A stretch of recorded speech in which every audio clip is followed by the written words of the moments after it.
नमस्कार मित्रांनो. आज आपण तलाठीचा 18 ऑगस्ट 2023चा सेकंड शिफ्टचा पेपर बघणार आहोत. तर चला पहिलं सेक्शन सुरू करूया मराठीचा. पहिला प्रश्न आहे, खाली शब्दाचा अर्थ ओळखा. पंडितचा अर्थ होतो विद्वान. Option number 4. दिव्यांग म्हणजे अपंग, पीडित म्हणजे कष्टी दुःखी, पंडित म्हणजे विद्वान. प्रश्न दुसरा, खालील वाक्याचा योग्य अर्थ ओळखा. स्वतःशी केलेले भाषण म्हणजे स्वगत. स्वागत म्हणजे ऑप्शन नंबर 4 स्वागत. स्वागत म्हणजे स्वतःशी केलेले भाषण. मनोगत म्हणजे मनातील भावना व्यक्त करणे. संवाद म्हणजे आपल्या मताचा केलेला आदान प्रदान. संभाषण म्हणजे एकापेक्षा अधिक माणसाचे आपसापतील बोलणे. प्रश्न तिसरा, खाली शब्दाचा समानार्थी शब्द ओळखा. याचा आन्सर आहे ऑप्शन नंबर 2 संदेह. शकुन म्हणजे सुचिन्ह, शुभचिन्ह, सुलक्षण. शृंग म्हणजे शिंग, शिखर. शेष म्हणजे नागांचा राजा, अनंत, वासुकी. शेष शिल्लक अर्थ होतो. शंका म्हणजे संदेह. क्वेश्चन नंबर 4, नाकी नऊ येणे या शब्दाचा वाक्यात उपयोग झालेले खालीलपैकी योग्य विधान ओळखा. याचा आन्सर आहे ऑप्शन नंबर 2 नाकी नऊ येणे म्हणजे याचा उपयोग करून योग्य अर्थ आहे, नटखट कृष्णाला सांभाळताना यशोदेच्या नाकी नऊ येते. क्वेश्चन नंबर 5, खाली शब्दाचा विरुद्धार्थी शब्द होता. धर्मचा विरुद्धार्थी शब्द आहे अधर्म. सुधर्माचा विरुद्धार्थी आहे कुधर्म. देवचा विरुद्धार्थी आहे दानव. श्रद्धाचा विरुद्धार्थी आहे अनिष्ठा. धर्मचा विरुद्धार्थी आहे अधर्म. प्रश्न नंबर 6, शिवरायांनी मावळ्यांना घेऊन स्वराज्य स्थापनेचा पण केला, पण या अधोरेखित शब्दाचा योग्य अर्थ असलेले विधान ओळखा. त्याचा आन्सर आहे ऑप्शन नंबर 1 शिवरायांनी मावळ्यांना घेऊन स्वराज्य स्थापनेची प्रतिज्ञा केली. क्वेश्चन नंबर 7, युगंधर ही कादंबरी कोणी लिहिली. याचा आन्सर आहे ऑप्शन नंबर 4 शिवाजी सावंत यांनी युगंधर ही कादंबरी लिहिली. शिवाजी सावंत यांनी अजून कोणकोणती कादंबरी लिहिली लक्षात ठेवा, नेक्स्ट एक्झामला विचारू शकता. युगंधर आहे, छावा आहे, मृत्युंजय, लढत आहे, संघर्ष आहे, मुरावळा आहे, कवळसे आहे, कांचनकन आहे, शेलार साज. तसेच भालचंद्र नेमाडे यांची पण कादंबरी आपण बघू. कोसला आहे, हिंदू जगण्याची समृद्ध अडगळ. विश्राम बेडेकर यांनी टिळक आहे, टिळक आणि आगरकर, बॅटलफील्ड अशा कादंबऱ्या लिहिल्या. क्वेश्चन नंबर 8, खालील म्हणीचा योग्य अर्थ ओळखा. उतावळा नवरा गुडघ्याला भाषे. उतावळा नवरा गुडघ्याला भाषे याचा अर्थ होतो अतिशय उतावळेपणाने होणारे मूर्खपणाचे वर्तन. क्वेश्चन नंबर 9, खालील वाक्याचा योग्य अर्थ ओळखा. महिन्याला प्रसिद्ध होणारे मासिक असतं, वर्षाला प्रसिद्ध होणारे वार्षिक असतं, 3 महिन्यातून एकदा प्रसिद्ध होणारे त्रैमासिक राहतात, 15 दिवसातून एकदा प्रसिद्ध होणारे पाक्षिक असतं. प्रश्न नंबर 10, खालील शब्दाचा समानार्थी शब्द ओळखा. बैल याचा समानार्थी शब्द आहे ऋषभ. एडकाला मेंढा म्हणता, गायला गऊ म्हणता, नंदिनी म्हणता, माता म्हणता, कपिला म्हणता. प्रश्न नंबर 11, खालील वाक्याचा प्रकार ओळखा. वाचन हा लेखनाचा रियाज आहे. याचा आन्सर आहे ऑप्शन नंबर 4 केवल वाक्य. प्रश्न नंबर 12, महानायक ही कादंबरी कोणी लिहिली. याचा आन्सर आहे ऑप्शन नंबर 4 विश्वास पाटील यांनी महानायक ही कादंबरी लिहिली. विश्वास पाटील यांनी संभाजी, पांगिरा, महासम्राट, रणखैंद यासारख्या पण कादंबऱ्या लिहिल्या आहेत. रणजित देसाई यांनी स्वामी, श्रीमान योगी यासारख्या कादंबऱ्या लिहिल्या आहेत. नासई मंगळ यांनी राहू, शहनशाह, झेप, झुंज, मंत्रा वेगळा, राजश्री यासारख्या कादंबऱ्या लिहिल्या आहेत. भालचंद्र नेमाडे यांनी कोसला, हिंदू जगण्याची समृद्ध अडगळ यासारख्या कादंबऱ्या लिहिल्या आहेत. प्रश्न नंबर 13, रस्तोरस्ती समास ओळखा. याचा आन्सर ऑप्शन नंबर 3 अव्ययीभाव समास. क्वेश्चन नंबर 14, खालील शब्दाचा विरुद्धार्थी शब्द ओळखा. जागृती आन्सर ऑप्शन नंबर 4 निद्रा. प्रगतीचा विरुद्धार्थी शब्द आहे अधोगती. संस्कृतीचा विरुद्धार्थी शब्द आहे विकृती आणि जागृतीचा विरुद्धार्थी शब्द आहे निद्रा. प्रश्न नंबर 15, खालील शब्दाचा समास ओळखा. सौरभ्य भय याचा समास आहे तत्पुरुष समास. प्रश्न नंबर 16, खालील वाक्य प्रचाराचा योग्य अर्थ ओळखा. विडा उचलणे याचा अर्थ होतो प्रतिज्ञा करणे. अर्थ नसणे म्हणजे राम नसणे. स्तुती करणे म्हणजे गुणगान करणे. परवा करणे म्हणजे काळजी करणे. तसेच विडा उचलणे म्हणजे ऑप्शन नंबर 4 प्रतिज्ञा करणे. प्रश्न नंबर 17, खालील वाक्यप्रचाराचा योग्य अर्थ ओळखा. हातावर तुरी देणे म्हणजे फसून जाणे. हातावर तुरी देणे म्हणजे फसवून जाणे. अंकित करणे म्हणजे पूर्ण ताब्यात घेणे. गहिवरून येणे म्हणजे कंठ दाटून येणे. प्रश्न 18, खालील वाक्याचे प्रयोग ओळखा. कृष्ण बासरी वाजवतो कोणता प्रयोग आहे. कर्तरी प्रयोग आहे. प्रश्न नंबर 19, खालील शब्दाचा विरुद्धार्थी शब्द ओळखा. व्यर्थ विरुद्धार्थी शब्द आहे सार्थ. प्रश्न नंबर 20, बाकीचे पण बघू आपण समान विरुद्धार्थी शब्द. व्यर्थाचा आहे सार्थ, वृद्धीचा आहे कमतरता, दृष्टीचा आहे अनावृष्टी, फायद्याचा आहे तोटा वाया. प्रश्न नंबर 20, खाली स्वार्थी वाक्याचे संकेतार्थी वाक्यात रूपांतर केलेले योग्य विधान ओळखा. प्रयत्नात सातत्य असल्यास यश मिळेल. याचा आन्सर आहे ऑप्शन नंबर 4 जर प्रयत्न सातत्याने केले तर यश मिळेल. क्वेश्चन नंबर 21, खालील वाक्यप्रचाराचा योग्य अर्थ होता. वाट लावणे म्हणजे नाश करणे, प्रतिज्ञा करणे म्हणजे विडा उचलणे, माघार घेणे म्हणजे शरणागती पत्करणे, पळून जाणे म्हणजे निघून जाणे, गुंगारा देणे. क्वेश्चन नंबर 22, खालील होकारार्थी वाक्याचे नकारार्थी वाक्यात रूपांतर केलेले योग्य विधान होता. दुर्जनांच्या संगतीने हानी होते. त्याचा आन्सर आहे नकारार्थी ऑप्शन नंबर 4, दुर्जनांच्या संगतीने लाभ होत नाही. जो हानी आहे त्याचा विरुद्धार्थी शब्द घ्यायचा लोक आणि शेवटी नकारार्थी वाक्याचा उपयोग करायचा. म्हणजे ऑप्शन नंबर 4, दुर्जनांच्या संगतीने लाभ होत नाही. क्वेश्चन नंबर 23, मी सावित्री ज्योतिराव ही कादंबरी कोणी लिहिली? आन्सर आहे option number 4, Kavita Karkare.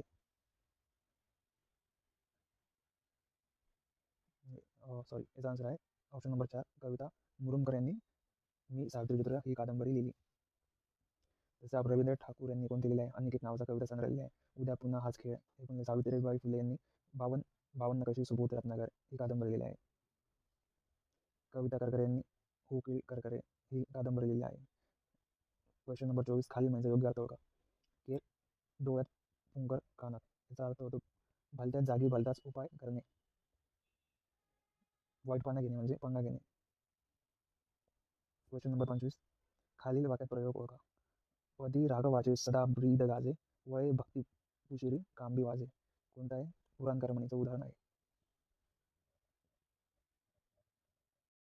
Next section of चालू होते इंग्लिश लँग्वेज. तर पहिला प्रश्न आहे, select the most appropriate meaning of the given proverb.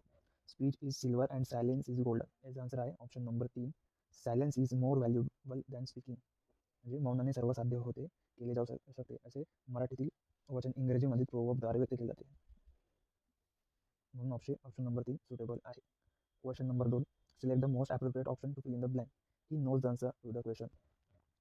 Dash dash question mark. याचा आन्सर आहे ऑप्शन नंबर 3, डझंट ही. कारण वाक्यात एस प्लस V1 एस अशी रचना स्पष्ट करते की वाक्य सिंपल प्रेझेंट टेन्सचे होकारार्थी वाक्य आहे. त्यामुळे टॅगमध्ये कर्त्यानुसार डू डज यापैकी सहाय्यकारी क्रियापद येईल व ते नकारार्थी असेल. वाक्याचा करता ही, त्यामुळे डझंट ही हा टॅग असेल. Question number 3, select the most appropriate meaning of the given एकदम अ पेनी फॉर युअर थॉट्स. याचा आन्सर आहे option number 4, asking someone what they are thinking. एखाद्याने त्याचे विचार कल्पना समोर मांडावेत असा अर्थ व्यक्त करण्याकरता उपयुक्त इंग्रजी वाक्प्रचाराचा वापर केला जातो.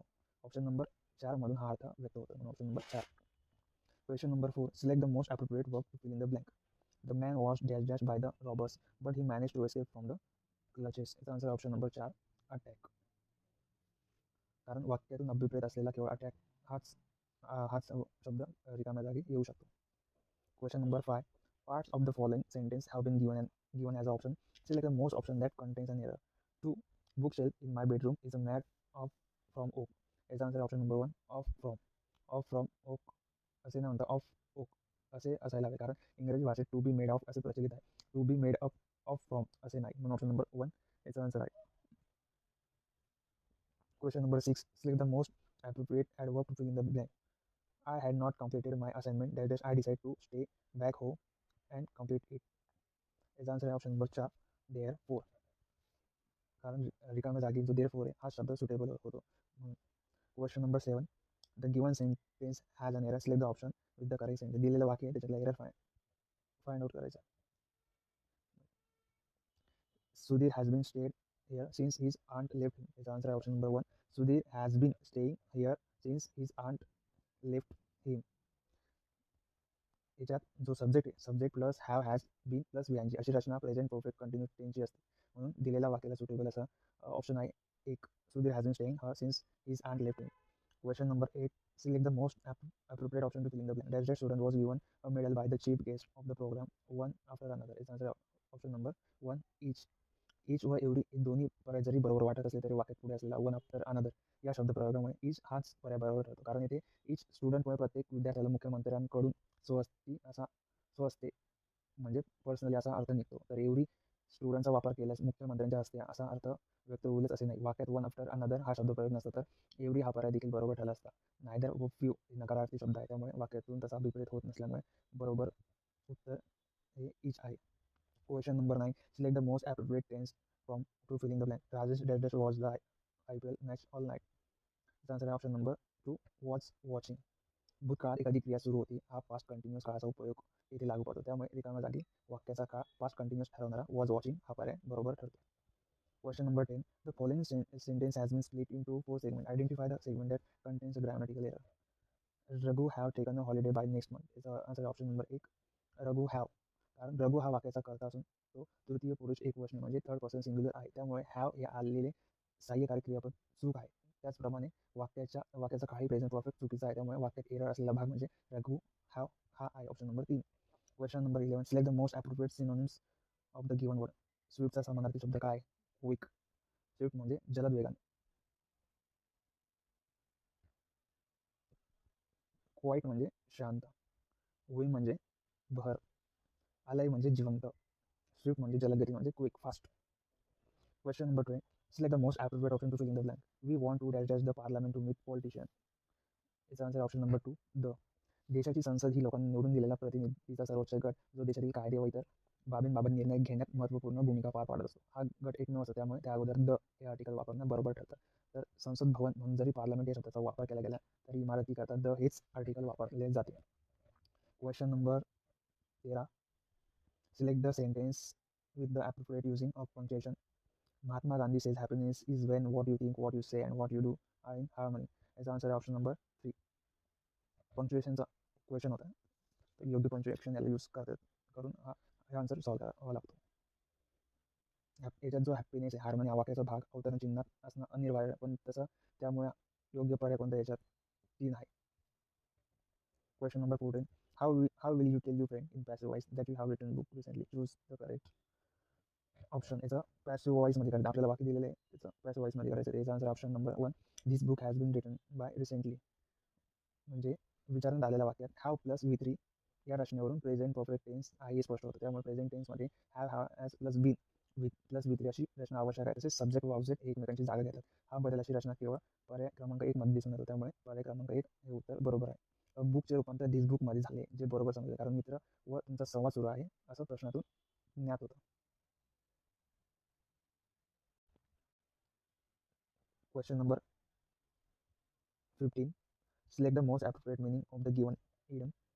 Stealing someone thunder. त्याचा अर्थ होतो to prevent someone from having success by doing whatever that person was planning to do. म्हणजे दुसरी एखादी गोष्ट करणार असल्यास स्वतःची गोष्ट करून कुरघोडी करणे हा वरील वाक्य प्रचाराचा मराठीत अर्थ आहे. म्हणजे त्याची साधारण असणारा अर्थ म्हणजे option number 1. Question number 16. Select the incorrect spelled word in the following sentence. Though she is a fantastic and enthusiastic player, she was unable to perform that day since she was experiencing mental trauma. याचा answer आहे option number 2 drama. ड्रामाचं spelling चुकीचं आहे. म्हणजे ड्रामाचं spelling TRAMA नसून TRAUMA drama. Question number 17. Identify the option that correctly punctuates given sentence. Never take advice, can't keep still all day and not being a pussycat. I don't like does by the fire. I like adventures and I am going to find some. याचा answer आहे option number 3. म्हणजे व्यवस्थित punctuation केलं आहे. Question number 18. Select the most appropriate preposition to fill in the blank. Fatima used to refer as the encyclopedia for her interview preparation. याचा answer option number 2. Refer या क्रियापदानंतर to हे preposition वापरलं जातं त्यामुळे याचा ऑप्शन नंबर आहे option number 3 2 बरोबर answer आहे. Question number 19. Select the most appropriate option to fill in the blank. The young couple dash dash in the park as they have holiday. याचा answer option number 4 is a sottering. Groan म्हणजे करणे, mutter म्हणजे गुणगुणणे, wonder म्हणजे आश्चर्य करणे. Question number 20. Select the incorrectly spelled word. बिलीफचं option number 4 बिलीफचं स्पेलिंग चुकलेलं आहे. बिलीफचं स्पेलिंग आहे BELIEF. Question number 21. Select the most appropriate synonyms of the underline word. Synonym काय आहे अंडरलाइन वर्डचं? ॲब्सुलेट्स हे अंडरलाइन केलेलं वर्ड आहे. त्याचा समानार्थी शब्द आहे सपोर्टर्स. सपोर्टर्स म्हणजे समर्थक. अपोनंट म्हणजे विरोधक. पार्टिशन्स म्हणजे पक्षपाती आणि इंटरप्रिटर्स म्हणजे दुभाषी. Question number 22. Select the most appropriate option to fill in the blank. Shindo came across the most interesting word in his portico that morning. याचा आन्सर ऑप्शन नंबर 3 and. विशेषण interesting व नाम bird याचं मिळून interesting bird हे noun बनतं. वाक्यात त्याकरिता आर्टिकल वापरायचे आहे. इंटरेस्टिंग या शब्दाची सुरुवात वोवेल साऊंड नव्हते त्यामुळे अँड हे आर्टिकल या नाऊन करता वापरलं जाईल. Question number 23. Select the option that express the given sentence in passive voice. She was not taking care of the children properly due to her hectic schedule. याचा answer option number 3 active passive voice आहे त्याचा. The children were not be taken care of by her due to her active schedule. अधिक question number 3 मध्ये बींगच्या जागी being असं असायला पाहिजे. Option number 3 याचा आन्सर आहे. Question number 24, select the most appropriate option to fill in the blank. She like chocolate dash dash question mark. त्याचा answer option number 4, doesn't she. वाक्यातील सब्जेक्ट प्लस V1 एसी रचना वाक्यातील सिंपल प्रेझेंट टेन्सच्या आहे स्पष्ट होते. वाक्य होकारार्थी असल्यामुळे टॅग नकारार्थी असेल, त्यामुळे वाक्याच्या कर्त्यानुसार डज हे सहाय्यकारी क्रियापद योग्य रूपात वापरावे.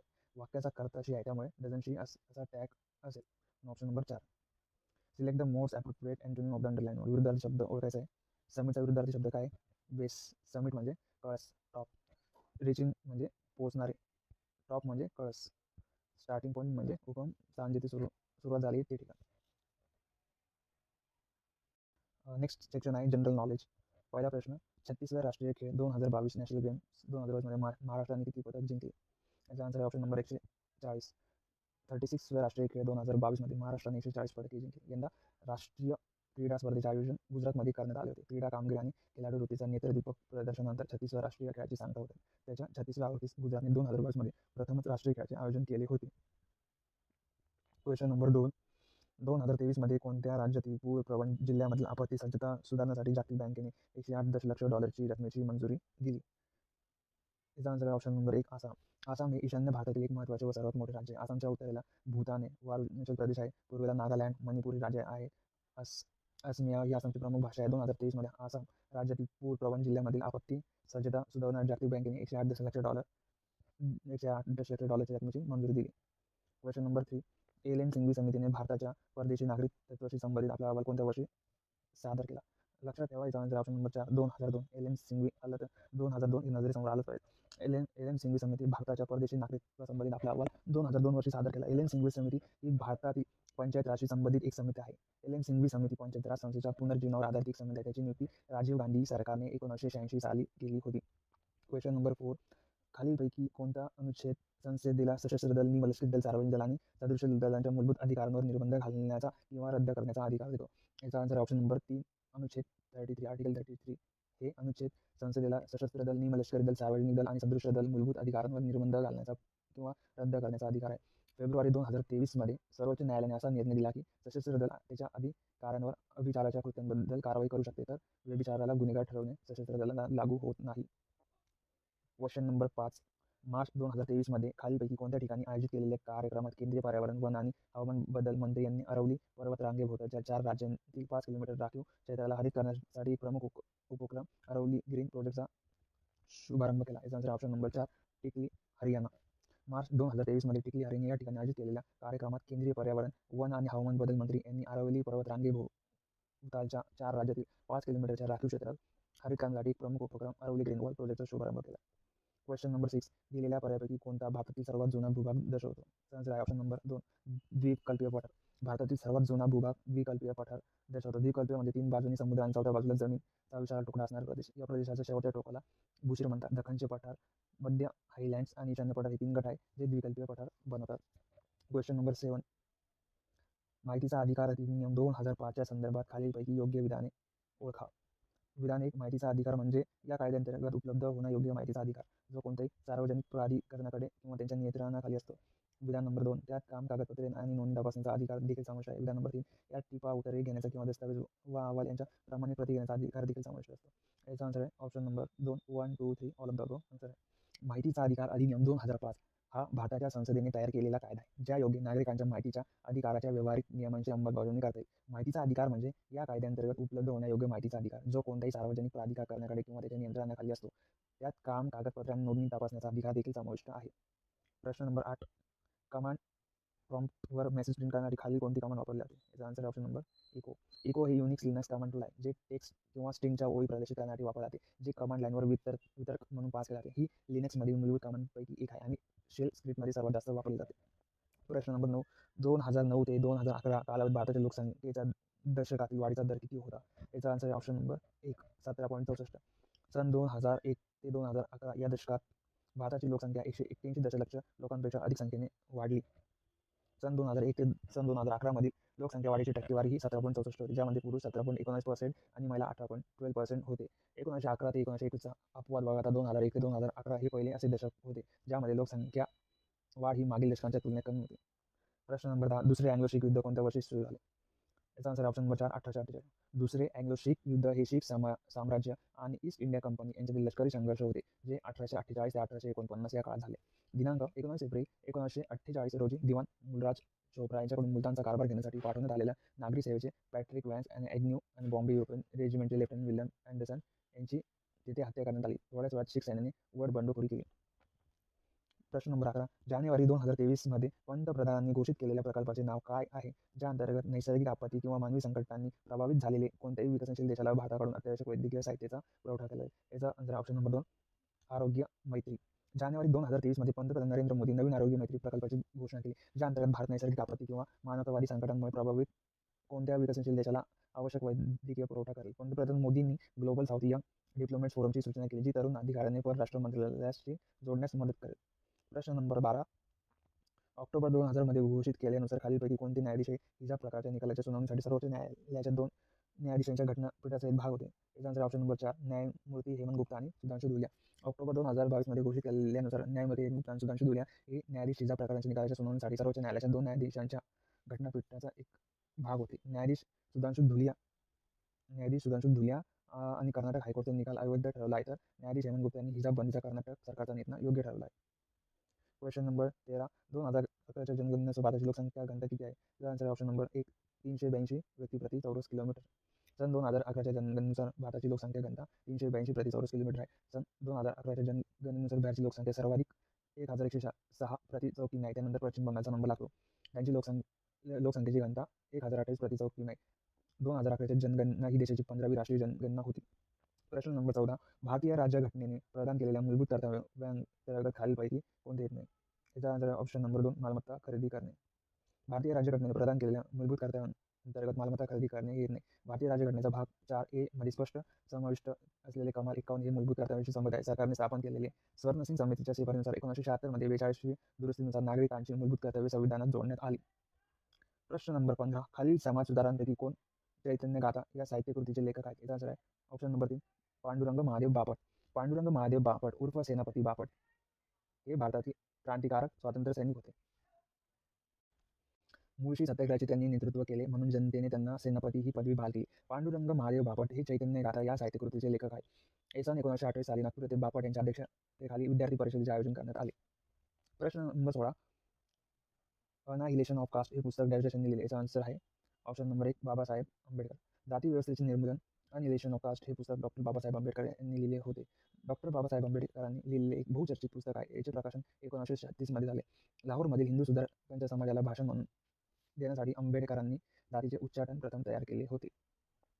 प्रश्न नंबर 17, कोणत्या जीवनसत्वाची कमतरता रात आणि जळपणाशी निगडीत आहे? याचा answer option number 2.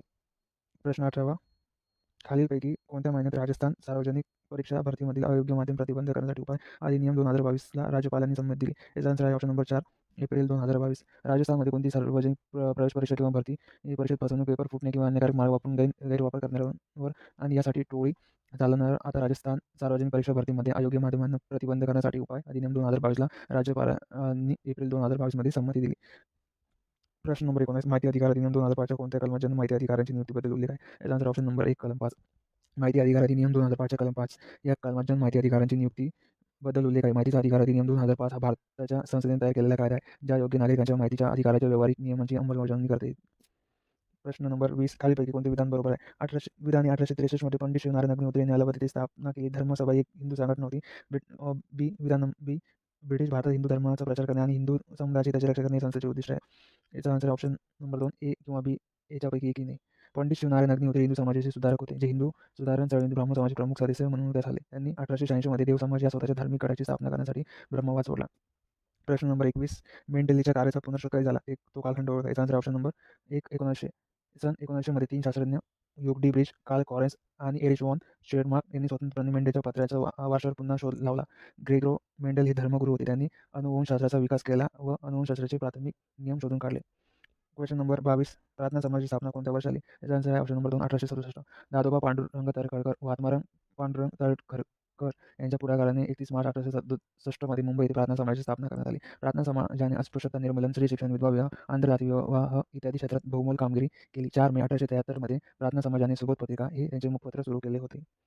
Question number 23, 2022मध्ये तेलंगणाचे मुख्यमंत्री के. चंद्रशेखर राव यांनी राज्यातील राजकोष कल्याण आणि उन्नतीसाठी नेथांना विमा योजना सुरू केली. यांचा आन्सर आहे ऑप्शन नंबर 2 विणकर. तेलंगणाचे मुख्यमंत्री के. चंद्रशेखर राव यांनी हातमाग आणि यंत्रणा विणकरांसाठी नेथांना विमा योजना अंतर्गत विमा संरक्षण विस्तारित करण्याची घोषणा केली आहे. राज्य सरकारने या विमा योजनेअंतर्गत विणकरांसाठीचे विमा संरक्षण 5 लाख रुपये करण्याचे आदेश जारी केले आहेत. Question number 24. Which biologist is known for developing the genotype phenotype of relationship? Is answer option number 2 William Johnson. Question number 25. यांनी तत्वरंजनी सभा स्थापन केल्यानंतर तिचे नाव तत्वबोधिनी असे ठेवले. याचा answer option number 1 Devendranath Tagore. Tattvaranjani सभेची स्थापना देवेंद्रनाथ टागोर यांनी केल्यानंतर तिचे नाव तत्वबोधिनी सभा असे ठेवले. वेदांत आणि उपनिषदांवर आधारित हिंदू धर्माच्या तर्कशुद्ध आणि मानवतावादी स्वरूपाचा प्रचार करणे हा सभेचा उद्देश होता. तत्वबोधिनी सभा ही कलकत्ता येथे सुरू झालेली एक गट होता. हा ब्राह्मण समाज, हिंदू धर्माचे सुधारक आणि भारतीय समाजाचा एक गट होता. नेक्स्ट सेक्शन आहे जनरल इंटेलिजन्स. प्रश्न पहिला. ए आणि बी एक काम अनुक्रमे 12 दिवस आणि 16 दिवसात करू शकतात. दोघे 3 दिवस काम करतात आणि नंतर ए तिथून निघून जातो. उर्वरित काम पूर्ण करण्यासाठी बीला किती वेळ लागेल? संपूर्ण काम, प्रत्येक दिवशी केलेले काम आणि एकूण वेळ 12 आणि 16 यांचा लसावी किती आहे? 48. ए दररोज किती काम करतो? 48 भागिले 12 म्हणजे 12 चौक 48. त्यानंतर बी दररोज किती काम करतो? 48 भागिले 16, 16 तरी 48. आता एकत्र त्या दोघांनी एकत्र मिळून केलेले काम, 4 + 3 7. त्यानंतर 3 दिवसात त्यांनी किती काम केले? 7 × 3 21. उर्वरित काम किती? 48 - 21 बरोबर 27. आणि बीचे उर्वरित काम किती? डिवाइड बाय 3, 3/9 3 9 27 म्हणजे 9 दिवसात काम पूर्ण करेल. Option number 3. प्रश्न दुसरा. अक्षर गटांच्या जोड्या दिलेल्या आहेत. त्यापैकी 3 जोड्या एक विशिष्ट तऱ्हेने समान आहेत आणि एक वेगळी आहे. तर ती वेगळी अक्षरगट जोडी निवडा. याचा आन्सर आहे ऑप्शन नंबर 1 VXP RVN. हे मी ओरली सांगतो. स्क्रीनचा प्रॉब्लेम असल्यामुळे तुम्हाला करून दाखवता येणार नाही, त्यामुळे तुम्हाला ओरली सांगतो. हा फरक याच्यात फक्त तुम्हाला फरक बघायचा आहे, अंतर बघायचं आहे, कितीने वाढले कमी झाले. त्यानुसार तुम्ही योग्य ते ऑप्शन चूज करू शकता. V2R मध्ये किती? 4 S2D 4 S2D 4 T2P 4 X2V 2 T2Q 3 R2O 3 Z2W 3 P2N 3 E2C 2 K21 बरोबर 2 C2A 2 K2I = 2 C2A 2. यावर ऑप्शन नंबर 1. नेक्स्ट क्वेश्चन आहे. Question number 3. Two pipes, one internal E and one external H fill in the tank. Pipe H can fill the tank 4 minutes if both pipes are open alternately for 1 minute each. Such that pipe E is open first and then pipe H and so on. Then what is the time required by both the pipes to fill the tank? Is answer option number 3 6 minutes. The formula time is equal to 1 upon E plus H. Question number 4.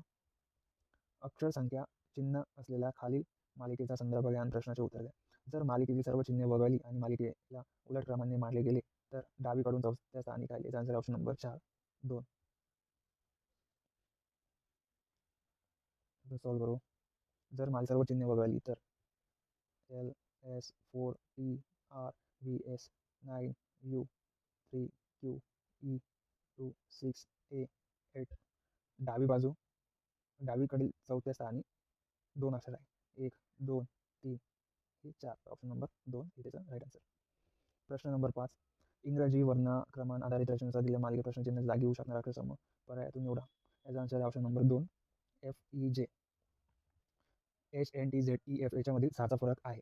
DSWAE यामध्ये 4चा फरक आहे. BDFHJ यामध्ये 2चा फरक आहे. Option number 2. Question number 6. खालील मालिका तार्किकदृष्ट्या पूर्ण होण्यासाठी दिलेला पर्यायांपैकी कोणता प्रश्नचिन्हाच्या जागी होऊ शकेल? सेम डिफरन्सचा क्वेश्चन. याचा आन्सर ऑप्शन नंबर 3 LO15. 7 मधून 3 गेले 4, 11 मधून 7 गेले किती? 4, 15 मधून 11 गेले 4 म्हणून 15. Question number 7. On selling 17 balls at ₹720, there is a loss equal to the cost price of 5 balls. The cost of price of ball is answer option number 1 60. कारण loss is equal to cost price minus selling price. माझ्या बोलण्याकडे व्यवस्थित लक्ष द्या, कारण आपल्याला स्क्रीनवर solve करता येणार नाही, तर तुम्ही बोलण्याकडे लक्ष देऊन तुमच्या नोट्समध्ये नोट करू शकता. Loss is equal to the cost price minus selling price. Cost price of 12 balls is equal to selling price of 70 in balls. That is 72 divided by 12 rupees बरोबर 72. Means cost price of one ball is 60 rupees. Question number 8. सरळ व्याजाच्या वार्षिक दराने 5% दराने एक रक्कम दुप्पट होण्यासाठी लागणारा कालावधी किती असेल? आन्सर आहे ऑप्शन नंबर 3 20 वर्ष. दिलेल्या माहितीनुसार 2 बरोबर 1 plus 0.5 bracket complete T. T हा आहे ना वेळ आहे. 2 बरोबर 1.05 टी. पुढे सॉल्व केलं. 109चा वर्ग 109 1.05 टी. टी बरोबर 109चा वर्ग डिवाइड बाय 191.05. आन्सर आहे 20 वर्ष. Question number 9. खालील अक्षर समूह जोड्यातील अक्षर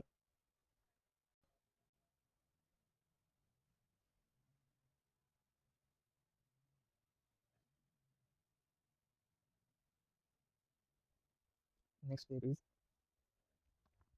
2t बरोबर -22 t बरोबर 22 डिवाइड बाय 2 बरोबर 11. आन्सर आहे ऑप्शन नंबर 4 11. Question number 14. जर आय म्हणजे प्लस, जे म्हणजे गुणाकार, के म्हणजे भागाकार आणि एल म्हणजे मायनस असेल तर खाली समीकरण प्रश्नचिन्हाच्या जागी काय येईल? हा प्रश्न इझी आहे, सॉल्व्ह करू शकता. आन्सर आहे ऑप्शन नंबर 4 103. ज्या क्वेश्चनची एक्सप्लेनेशनची गरज आहे तेच क्वेश्चन मी घेतो, कारण इझी क्वेश्चन कोणी सॉल्व्ह करेल. Question number 15. दिलेल्या मालिकेत प्रश्नचिन्हाच्या जागी काय येईल? याचा आन्सर आहे ऑप्शन नंबर 4 314. आपण बघू तरी. 164 मधून 128 गेले 36, 224 मधून 164 गेले 60 आणि 314 मधून 224 गेले 90, 440 मधून 314 गेले 126. म्हणून याचा आन्सर आहे ऑप्शन नंबर 4 314. 60 आणि 36 मधला फरक किती आहे? 24चा. 90 आणि 60 मधला फरक किती आहे? 30चा. आणि 126 आणि 90 मधला फरक किती आहे? 36चा. म्हणजे प्रत्येकात 6चा फरक आहे. 24 30 36. म्हणून ऑप्शन नंबर 4 याचा आन्सर आहे. Question number 16. इंग्रजी वर्णक्रमानुसार दिलेल्या मालिकेत प्रश्नचिन्हाच्या जागी काय आले पाहिजे? याचा आन्सर आहे ऑप्शन नंबर 4 आय ए. केई म्हणजे के इज इक्वल टू 11 - 5 बरोबर 6. M D is equal to 13 - 4 म्हणजे 9. डब्ल्यू ई मध्ये नंतर W minus C 23 - 21 is equal to 2. P minus C 16 - 3 13. K minus I is equal to 11 - 9 2. S minus B 11 - 2 बरोबर 17. N D P C S या B यामध्ये 4चा फरक आहे. Question number 17. एका नकाशाच्या मापन श्रेणीवर 0.6 cm हे 6.6 km दर्शवते. नकाशावरील दोन्ही बिंदूंमधील अंतर 80.5 cm असल्यास त्या बिंदूंमधील वास्तविक अंतर किती आहे? याचा answer option number 3 885.5 kilometre. Solve करू आपण. 0.6 centimetre is equal to 6.6 km. 1 centimetre is equal to 6.6 km बरोबर 11 km किलोमीटर. त्याच्यात व्हॅल्यू पुट करू. 80.5 cm बरोबर 11 गुणिले 80.5 बरोबर 885.5 किलोमीटर. Question number 18. 4 शब्द जोड्या दिल्या आहेत, त्यापैकी एक विशिष्ट तऱ्हेने समान आहेत आणि एक वेगळी आहे. गटात न बसणारी जोडी निवडा. याचा आन्सर ऑप्शन नंबर 4 पक्षी आणि कांगारू. फळ सफरचंद काय फळ? डुक्कर कोणी प्राणी? हिवाळा काय हंगामा? कांगारू पक्षी आहे का? नाही, तो आहे प्राणी. Question number 19. परत सिलॉगचा क्वेश्चन आहे, सॉल्व्ह करू. सर्व लॅपटॉप टी व्ही आहेत. एकही टीव्ही पडदा नाही. एकही टीव्ही पडदा नाही. सर्व पडदे घड्याळ आहेत. सर्व पडदे काय आहे? घड्याळ आहेत. निष्कर्ष बघू. एकही घड्याळ लॅपटॉप नाही. एकही घड्याळ लॅपटॉप नाही. हे पण चुकीचं आहे. काही लॅपटॉप घड्याळ आहे का? नाही. म्हणून ऑप्शन नंबर 3 निष्कर्ष 1 किंवा 2 पैकी एकही तर्कसंगत नाही. Question number 20. एक कार मला सलग 3 वर्षासाठी ₹7.8 आणि ₹8.50 दराने पेट्रोल खरेदी करतो. जर त्याने दरवर्षी 4,000 खर्च केले तर प्रति लिटर पेट्रोलची अंदाजे सरासरी किंमत किती असेल? याचा आन्सर आहे ऑप्शन नंबर 1 ₹7.98. सॉल्व्ह करू आपण हे क्वेश्चन. 3 वर्षातील पेट्रोलचे एकूण प्रमाण किती आहे? 4,000 divide by 750 plus 4,000 divide by 8 plus 4,000 divide by 8.50. पुढची स्टेप 4,000 गुणिले 2/15 प्लस 1/8 प्लस 1/70. सॉल्व केल्यावर आन्सर येतं 6,700 डिवाइड बाय 51. नेक्स्ट स्टेप 3 × 4,000 बरोबर 12,000. सरासरी किंमत किती?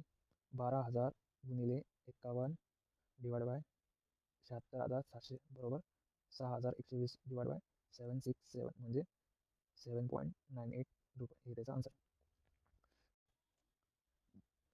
क्वेश्चन नंबर 21 दिलेल्या मालकी प्रश्न चिन्हाच्या जागी काय आलं पाहिजे? 6 19 58 75 526 क्वेश्चन मार्क. याचा आन्सर आहे ऑप्शन नंबर 3 1579. तर माझ्या बोलण्यावर लक्षात ठेवा, त्यानुसार तुम्ही वाईमध्ये नोट करू शकता. 19 - 6 बरोबर 13. 13 / 13 बरोबर 1. दुसरी स्टेप 58 - 19 म्हणजे 37 म्हणजेच 39 भागिले 13 बरोबर 3. नेक्स्ट 175 - 58 म्हणजे किती? 117 म्हणजे हेच 114 / 13 बरोबर 9. 526 - 175 म्हणजे 351 म्हणजेच 351 / 13 बरोबर 27. नेक्स्ट 1579 - 26 बरोबर 1053 म्हणजेच 1053 / 13 = 81. याचा answer option number 3. Question number 22 वार्षिक 5% दराने 3 वर्षासाठी 8,000 वर होणारी चक्रवाढ व्याज शोधा. याचा आन्सर ऑप्शन नंबर 3 1261 रुपये. चक्रवाढ व्याज काढायचे सोपे. मुद्दल किती आहे? 8,000. दर काढायचा आहे ना आपल्याला. मुदत किती आहे? 3. मुदत आहे 3. आता याचा फॉर्म्युला आहे तो लिहू आपण. फॉर्म्युला काय? ए बरोबर P1 plus rate upon R/100 bracket complete raise to N. Value put करायच्या 8,000 1 plus 5 / 100 cube. Sum 8,000 105 / 100 bracket complete cube. मग याचा आन्सर येतं 9,261.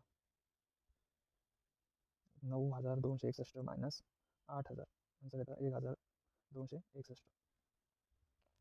क्वेश्चन नंबर 23 5 संत्री रुपये 10 ने खरेदी केले जातात आणि 6 संत्री 15 ने विकले जातात. नफा किंवा तोट्याची टक्केवारी शोधा. याचा आन्सर आहे ऑप्शन नंबर 1 25% नफा. 5 संत्र्याची खरेदी किंमत किती? 10 रुपये. एका संत्र्याची विक्री किंमत किती? मग 10 / 5 बरोबर 2 रुपये.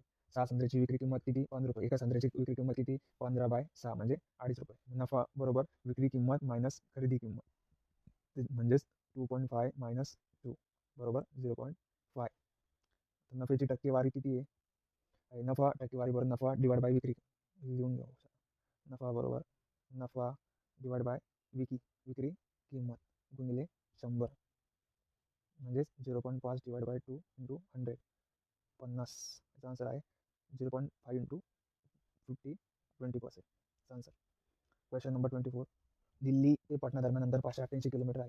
रेल्वेगाडी पी दिल्लीहून पटनासाठी किलोमीटर वेगाने निघते आणि त्याच वेळी रेल्वेगाडी क्यू पटनाहून दिल्लीसाठी x+9 km/h वेगाने निघते. 12 तासानंतर ते एकमेकांना सरळ येतील. तर रेल्वेगाडी क्यूचा वेग शोधा. याचा आन्सर ऑप्शन नंबर 3 39 km/h. दिलेल्या माहितीनुसार पी रेल्वेगाडीचा वेग x km/h समजू आणि क्यू रेल्वेगाडीचा वेग x+9 km/h समजू. दिलेल्या माहितीवरून 12x + 12 x+9 बरोबर 588. 12x + 12x + 108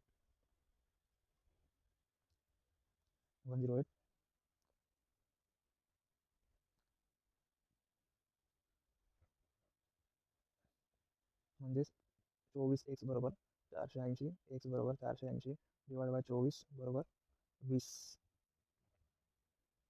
म्हणजे क्यूचा वेग x+9 20 + 9 बरोबर 29 km/h. क्वेश्चन नंबर 25 सोपं आहे. 3 7 21 प्लस 5 5 25 5 आणि 21 किती? 26. ऑप्शन नंबर 3 याचा आन्सर. धन्यवाद.